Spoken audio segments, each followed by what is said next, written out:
Assalamualaikum warahmatullahi wabarakatuh.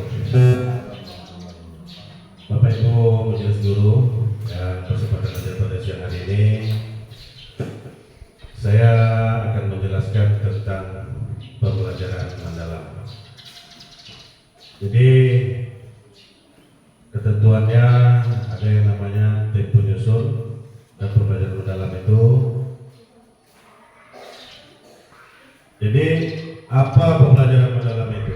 Definisinya, pembelajaran mendalam itu merupakan pendekatan yang memuliakan dengan menekan pada ciptaan suasana belajar dan proses belajar berkesadaran, bermakna dan menggembirakan.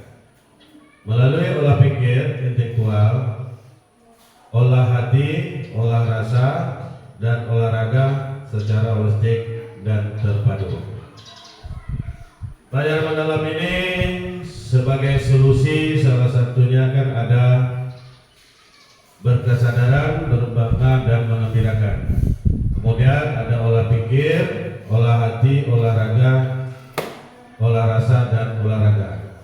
Di dalam pembelajaran mendalam ini itu terdapat 8 dimensi profil lulusan. Salah satunya itu keimanan dan ketakwaan terhadap Tuhan yang Maha Esa.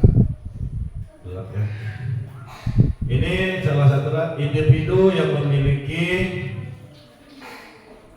layanan tangguh akan serta menyampaikan nilai spiritual yang berkelanjutan sehari-hari.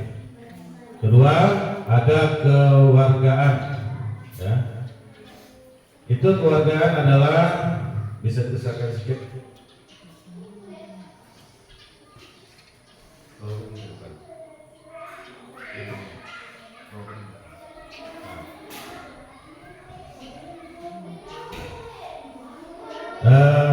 Kewarganegaraan itu adalah individu yang memiliki rasa cinta tanah air, menjadi akan tidak berapa jelas. Untuk sementara yang ketiga adalah penalaran kritis, dan 4 ada kreativitas.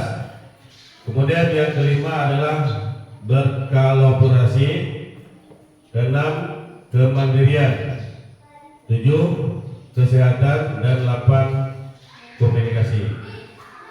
Kemudian di sini ada rangka kerja.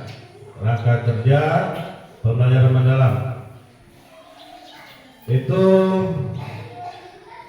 di atas ini belum ada kerangka pembelajaran, pengalaman belajar, dan prinsip pembelajaran dan dimensi profil lulusan.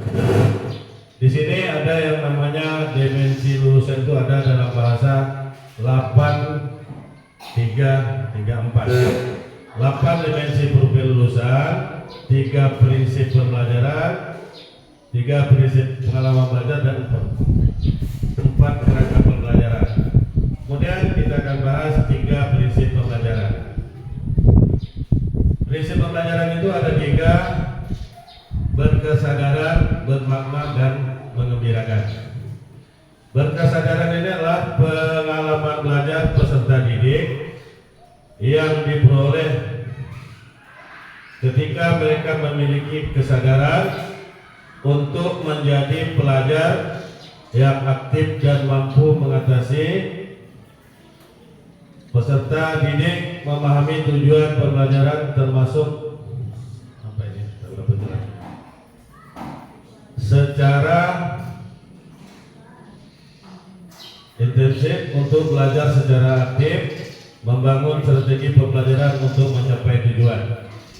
Kemudian bermakna, peserta didik dapat menerapkan pengetahuan dalam situasi nyata. Proses belajar peserta didik tidak hanya sebatas memahami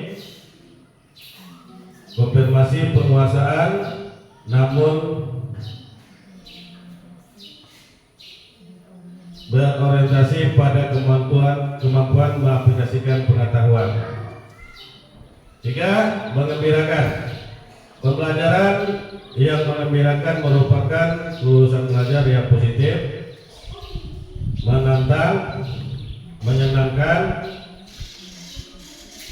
dan memotivasi rasa senang dalam belajar, membantu peserta didik tumbuh secara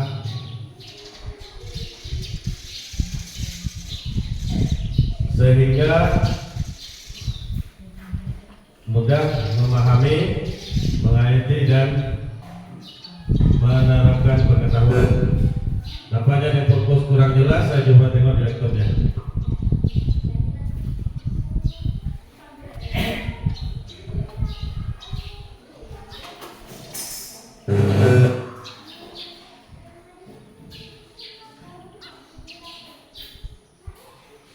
Nah, kemudian di sini ada pengalaman belajar, ya. Pengalaman belajar itu salah satunya lah pandangan pengetahuan esensial,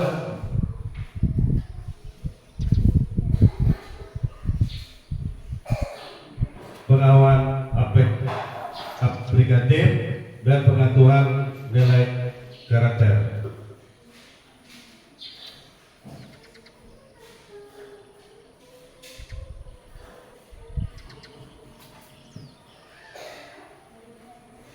Kemudian di sini ada yang namanya pengalaman belajar. Pengalaman belajar itu ada 3. 1. Memahami, ya. Memahami. Tahap awal peserta didik untuk menginstruksikan pengetahuan agar dapat memahami secara mendalam konsep atau materi dari berbagai sumber dan konteks. Pengetahuan pada fase ini terdiri dari pengetahuan esensial, pengetahuan aplikatif, dan pengetahuan nilai karakter. 2. Ada mengaplikasikan. Pengalaman yang menunjukkan aktivitas peserta didik yaitu mengaplikasikan pengetahuan dalam kehidupan secara ekseksual.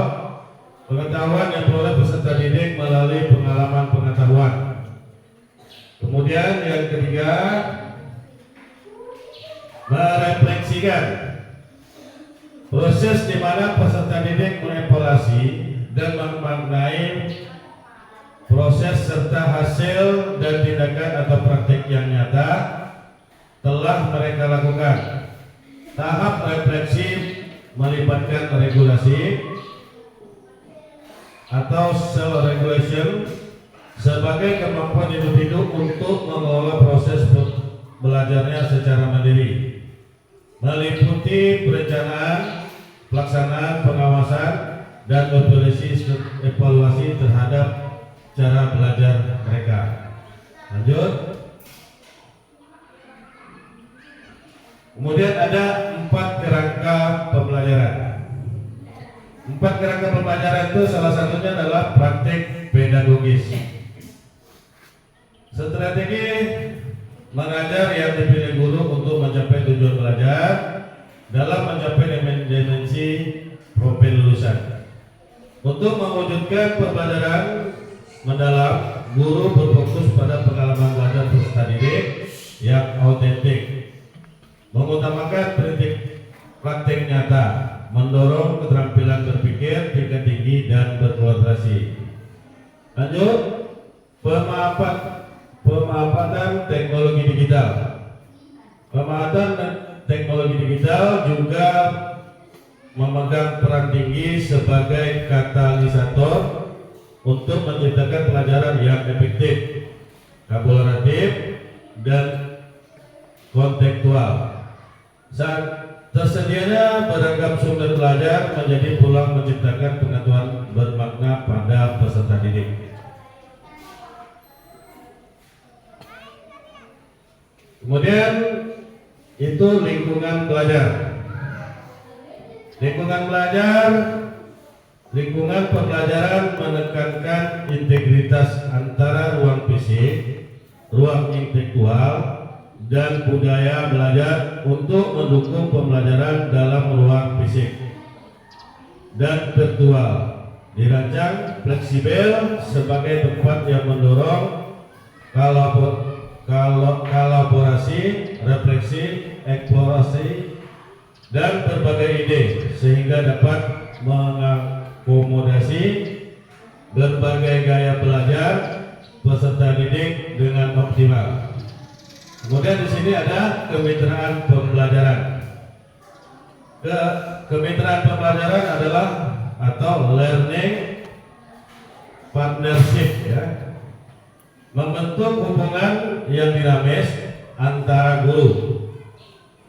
Kemudian untuk mendukung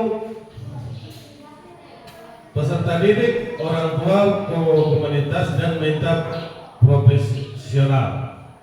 Pendekatan ini memindahkan kontrol pembelajaran dengan guru saja menjadi kolaborasi bersama. Jadi kolaborasi adalah salah satu perubahan dari kerjasama yang dulu dikenal dengan namanya gotong royong.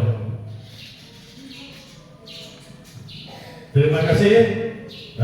Itulah penyampaian yang saya sampaikan tentang pengadilan alam. Lebih kurang saya mohon maaf. Wabillahi taufiq wal hidayah. Wassalamualaikum warahmatullahi wabarakatuh.